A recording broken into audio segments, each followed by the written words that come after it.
राधे राधे दोस्तों, हमारे YouTube channel संध्या राय स्वतंत्र यूट्यूबर में आप सबका स्वागत है।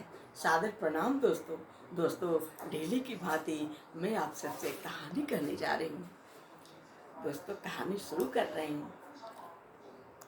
बहुत समय पहले की बात है। बीरबल का नाम तो आप लोग सुने ही होंगे। बीरबल बड़ा नेक इंसान थे। बहुत दान पुण्य, लोग भिक्षा दुखा को दान देना, ये सब बिल्कुल उनके खून में ही रंगा हुआ था। वो बहुत नेक इंसान थे, लोगों को दान पुण्य बहुत करते थे। एक दिन क्या हुआ कि राजा अकबर अपने सैनिक से कुछ सिखाकर बोले कि जाओ, तुम्हें बहुत बड़ा इनाम दूंगा अगर बीरबल को ठग के आ जाओगे। बीरबल से जाके ठगी बन के, उनके दीनहीन बन के उनसे तुम तोहफा लो। बीरबल पूजा करके निकल रहे थे, तब तक ये अपना भेष बदल के गए। महाराज, मैं 8 दिन से भूखा हूँ, मेरे 4 बच्चे हैं, सब भूखे प्यासे पड़े हैं, मेरे को कुछ दान दे दीजिए। बीरबल ने उनको नीचे से ऊपर तक देखा। बीरबल समझ गया कि ये कोई ढोंगी है।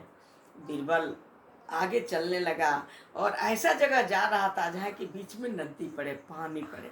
उन नदी से पार करके, मतलब डूबने लायक नदी नहीं था, तो पार करके जब पानी में जाने लगा तो उस आदमी का पैर और धुल के बिल्कुल गोरा चिट्टा कोमल पैर दिखने लगा। उसके पैर में काफ़ी महंगी चप्पल भी थी। फिर उसने जानबूझ के कंकरीली जमीन पर चला। अब वो अच्छा खासा आदमी था, कंकड़ पर चल नहीं पा रहा था, 2-2 मिनट पर चप्पल पहनता था। बीरबल समझ गया कि नहीं, ये पक्का कोई ढोंगी है। फिर बीरबल ये बोला, महाराज आप हमारे गरीब की बात सुन नहीं रहे हैं, हमारे दीनहीन की बात सुन नहीं रहे हैं। महाराज मैं गरीब हूँ, मेरे बच्चे भूखे हैं, कुछ दे दीजिए। तो बीरबल ने उधर से बोला कि जो पापी होगा वो तुम्हें कुछ देगा। क्योंकि तो बोला, महाराज मेरे को दान करने से आप पापी कह जाएंगे? बिल्कुल बिल्कुल मैं पापी हो जाऊंगा, क्योंकि ईश्वर ने बच्चा पैदा करते ही माँ के स्तन में दूध दे देता है कि बच्चा पिएगा।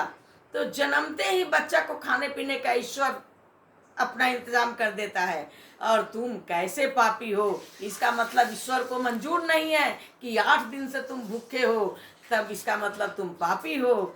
ईश्वर को जब मंजूर नहीं तो ईश्वर का उल्लंघन करके मैं तुम्हें कैसे दे दूं? मेरे को बहुत बड़ा पाप लगेगा। अब बेचारा वापस आ गया। आया, राजा अकबर सब बात सुने। अकबर को बड़ी आश्चर्य हुआ। दूसरे दिन अकबर ने बीरबल से बोला, बीरबल राज्य दरबार में तुम्हारी चर्चित है दान पुण्य करने के लिए, लेकिन ऐसे ईमानदार व्यक्ति एक दिनहीन को कल तुमने लौटा दिया, कोई भीख नहीं दिया, बेचारा भूखा प्यासा था। तब बोला, नहीं महाराज, वो भूखा प्यासा को नहीं लौटाया, मैं एक ढोंगी को लौटाया। फिर अकबर ने पूछा कि आखिर बीरबल तुम समझ कैसे गए कि ढोंगी है?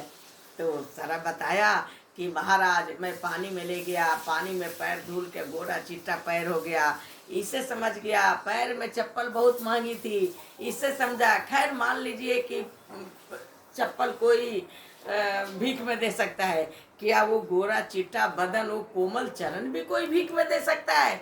इसलिए पता चल गया कि वो ढोंगी है। और बाद में मेरे को ये भी पता चला कि सब आपका साजिश था।